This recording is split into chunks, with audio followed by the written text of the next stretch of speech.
इस वीडियो में हम जानने वाले हैं अपने ही पाप पुण्य के कर्मों के फलस्वरूप जन्म से मृत्यु तक हमें क्या सजा मिलती है। जीवन के जटिल टेपेस्ट्री में हमारे जन्म के क्षण से लेकर अंतिम सांस तक हम अपने अस्तित्व को आकार देने वाले अनुभवों के असंख्य का सामना करते हैं। कुछ क्षण खुशी और तृप्ति लाते हैं, जबकि अन्य हमें कठिनाई और प्रतिकूलता के साथ चुनौती देते हैं। यह ऐसा है जैसे जीवन स्वयं परीक्षणों और क्लेशों से भरी एक यात्रा है, जो हर मोड़ पर हमारे लचीलापन और चरित्र का परीक्षण करती है। लेकिन क्या आपने कभी अस्तित्व की इस भव्य योजना में सजा की अवधारणा को रोकने के लिए रोका है? एक व्यक्ति को जन्म से मृत्यु तक क्या सजा मिलती है? आइए इस प्रश्न को सहानुभूति और अंतर्दृष्टि के साथ देखें। बहुत शुरुआत से हमारी यात्रा एक नवजात शिशु के निर्दोष रोने के साथ शुरू होती है, एक अज्ञात दुनिया में जोड़ देती है। जन्म को स्वयं सजा के रूप में देखा जा सकता है, क्योंकि गर्भ की सुरक्षा से जीवन की कठोर वास्तविकताओं तक संक्रमण कठिन हो सकता है। इस दुनिया में प्रवेश करने का मात्र कार्य हमें इसकी जटिलताओं और चुनौतियों के लिए उजागर करता है। फिर भी यह एक उल्लेखनीय साहसिक कार्य की शुरुआत भी है, जो विकास और खोज के अवसरों के साथ है। जैसा कि हम बचपन के माध्यम से नेविगेट करते हैं, हम अनुशासन और सुधार के विभिन्न रूपों का सामना करते हैं। हमारे देखभालकर्ताओं के कोमल मार्गदर्शन से लेकर प्राधिकरण के आंकड़ों के दृढ़ हाथ तक हम स्वीकार्य व्यवहार की सीमाओं को सीखते हैं। जीवन का यह प्रारंभिक चरण सही और गलत की हमारी समझ के लिए नींव देता है, आने वाले वर्षों के लिए हमारे नैतिक कंपास को आकार देता है। एक व्यक्ति को जन्म से मृत्यु तक क्या सजा मिलती है? यह चरित्र का अनुशासन है और रास्ते में सीखे गए पाठ है।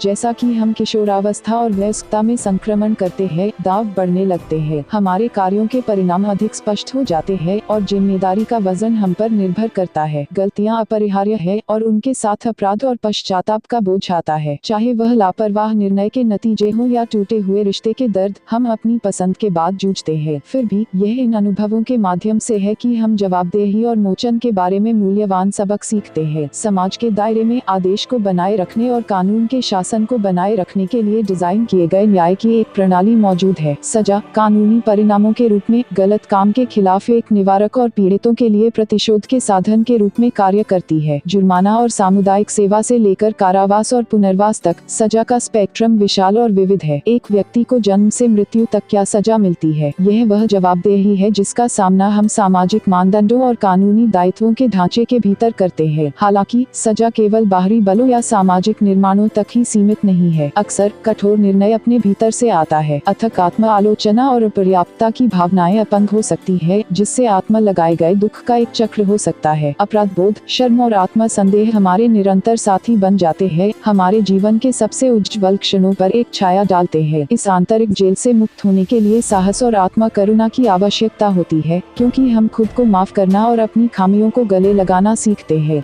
अस्तित्व की भव्य योजना में सजा की अवधारणा व्यापक महत्व पर ले जाती है। यह मानव अनुभव की संपूर्णता को शामिल करते हुए केवल प्रतिशोध या परिणाम से परे फैली हुई है। हर जीत और क्लेश, हर आनंद और दुख हमारे जीवन की टेपेस्ट्री में योगदान देता है। एक व्यक्ति को जन्म से मृत्यु तक क्या सजा मिलती है? यह हमारे अनुभवों का कुल योग है। हमें उन व्यक्तियों में आकार देना है जिन्हें हम बनने के लिए नियत है। अंततः जन्म से मृत्यु तक की यात्रा चुनौतियों और बाधाओं से भरी हुई है। प्रत्येक विकास और परिवर्तन के अवसर के रूप में सेवारत है, जबकि सजा हमारे पूरे जीवन में विभिन्न रूपों में प्रकट हो सकती है। अंततः यह है कि हम प्रतिकूलता का जवाब कैसे देते हैं, जो हमें परिभाषित करता है। लचीलापन, विनम्रता और करुणा के साथ हम पर लगाई गई सीमाओं को पार कर सकते हैं और आत्मज्ञान और पूर्ति के लिए अपना रास्ता बना सकते हैं। अंत में सवाल है कि एक व्यक्ति को जन्म से मृत्यु तक क्या सजा मिलती है? हमें मानव स्थिति की जटिलताओं पर विचार करने के लिए प्रेरित करता है। यह हमें उन असंख्य तरीकों का पता लगाने के लिए आमंत्रित करता है जिनसे हम जीवन के परीक्षणों और क्लेशों को नेविगेट करते हैं और जिस सबक हम रास्ते में चमकते हैं। सहानुभूति और समझ के माध्यम से हम अस्तित्व के रहस्यों को उजागर करना शुरू कर सकते हैं और खुले दिलों और दिमागों के साथ यात्रा को गले लगा सकते हैं। ये कथा सुनने के लिए आपका बहुत बहुत धन्यवाद। अगर कथा अच्छी लगी हो तो वीडियो को लाइक, शेयर और चैनल को सब्सक्राइब जरूर करें। कमेंट में राधे राधे जय श्री कृष्णा लिखना ना भूलें।